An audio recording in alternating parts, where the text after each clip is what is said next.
There are 3 passages on the reading test, and each passage is a page and a half long, more or less.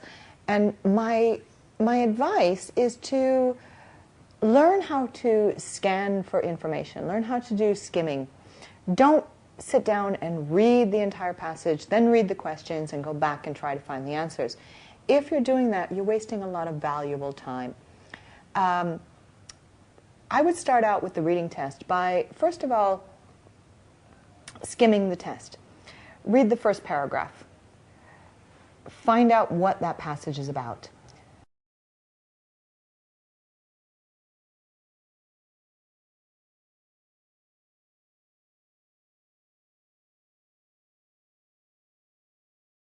Go to each paragraph following that. Read the first sentence.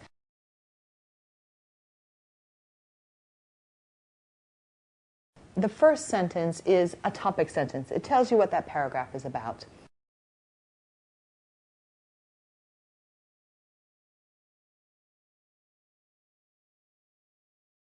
And then read the last sentence. It's a concluding paragraph. It tells you what the essay was about that you didn't read.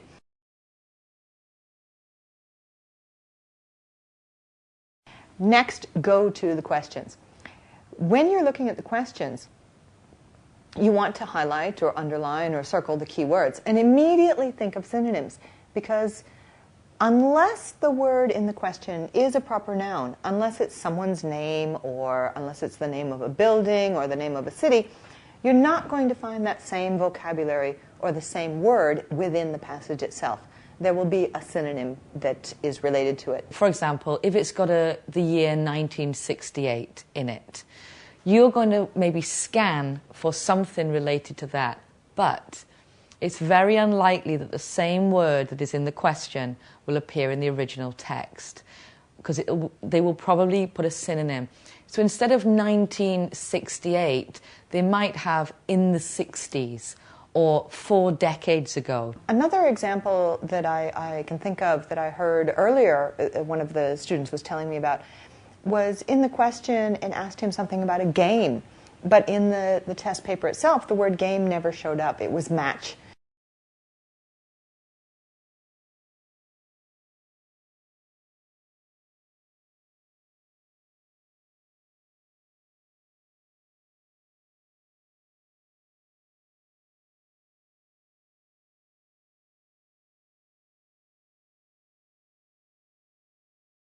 Be familiar with the test question types that are on there. You're going to find questions like multiple choice questions. You'll find fill-in-the-blank questions. You'll find sentence completion questions. Matching a heading to a paragraph. True, false, not given. Yes, no, not given questions. A whole range of questions that you need to be familiar with, and you need practice. So you need to practice before the exam that when you see the question type, because you don't know what kind of question type is going to come up, immediately you see the instructions, you know exactly what you're doing.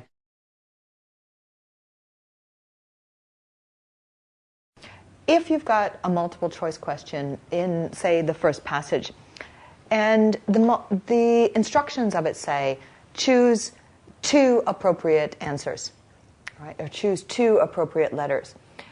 I'll guarantee you, when you see the next set of multiple choice questions, it won't be looking for 2 answers. It will be looking for either 3 or for 1.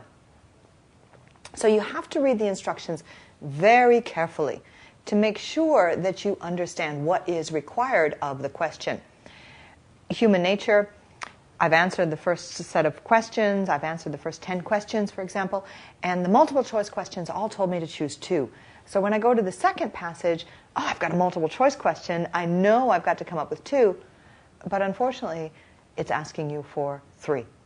There are oftentimes on multiple choice questions that common sense can help you to answer the question.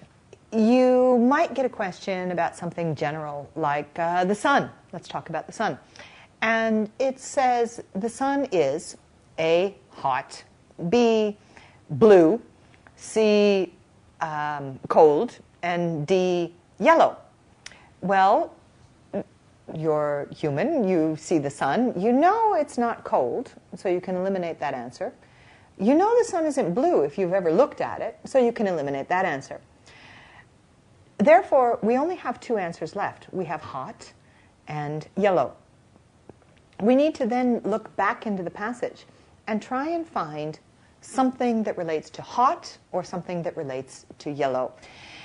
If you can't find the answer within the question, guess, because you're not penalized for wrong answers. You're only given credit for answers that are correct.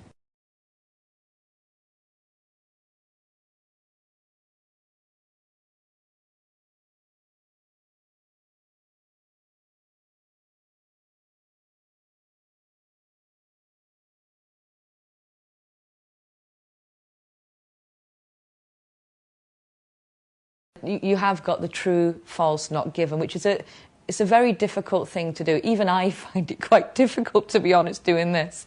So I know that students might find it difficult. The questioning for the student comes in when it's no or not given. You must be very careful. You must look really carefully to make sure that the answer is no.